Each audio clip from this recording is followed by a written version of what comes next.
Praise Lord. ഒരൊറ്റ ലേവ്യൻ്റെ കുടുംബജീവിതത്തിൻ്റെ തകർച്ചയ്ക്ക് കാരണമായിരുന്ന Benyamin ഗോത്രത്തെ Israel ഗോത്രത്തിൻ്റെ പട്ടികയിൽ നിന്നും യഹോവയായ ദൈവം തള്ളുവാനിടയായി.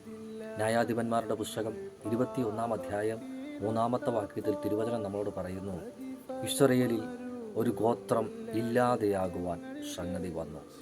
അതെ, ആരാധിക്കുന്നവരായിരുന്നു, ദൈവ മഹത്വം കണ്ടവരായിരുന്നു, പ്രമാണമുള്ളവരായിരുന്നു, വാഗ്ദത്തങ്ങൾ ഒരുപാട് ഉള്ളവരായിരുന്നു. എങ്കിലും ദൈവം സ്ഥാപിതമാക്കിയ ഒരു കുടുംബജീവിതത്തിൻ്റെ തകർച്ചയ്ക്ക് കാരണമായിരുന്ന ബെന്യാമിൻ്റെ പേര് ഇസ്രയേൽ ഗോത്രത്തിൻ്റെ പട്ടികയിൽ നിന്നും യഹോവ തള്ളുവാനിടയായി.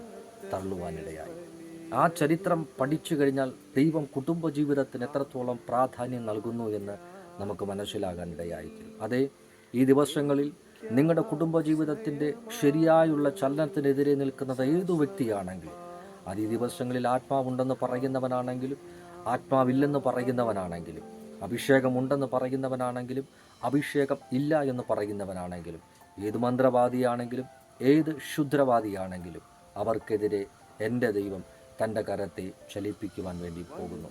പ്രവർത്തിക്കാൻ കഴിയാതെ നിസ്സഹായതയോടെയാണ് നിങ്ങളായിരിക്കുന്നതെങ്കിൽ ഈ വചനത്തെ വിശ്വസിക്കുക. കർത്താവേ, ഈ കുടുംബജീവിതത്തെ സ്ഥാപിതമാക്കിയത് നീയാണ്. മനുഷ്യനിതിനെ തകർക്കുവാൻ അങ്ങ് അനുവദിക്കരുത്. അതെ, ദൈവത്തിൻ്റെ മഹത്വം നിങ്ങൾക്ക് വേണ്ടി, നിങ്ങളുടെ കുടുംബജീവിതത്തിന് വേണ്ടി ഈ ദിവസങ്ങളിൽ ചലിക്കുവാൻ വേണ്ടി പോകുന്നു. വിശ്വസിച്ച് ആമീൻ പറയുക. അത്ഭുതങ്ങളെ കർത്താവ് ചെയ്യുവാൻ വേണ്ടി പോകുന്നു. God bless you all.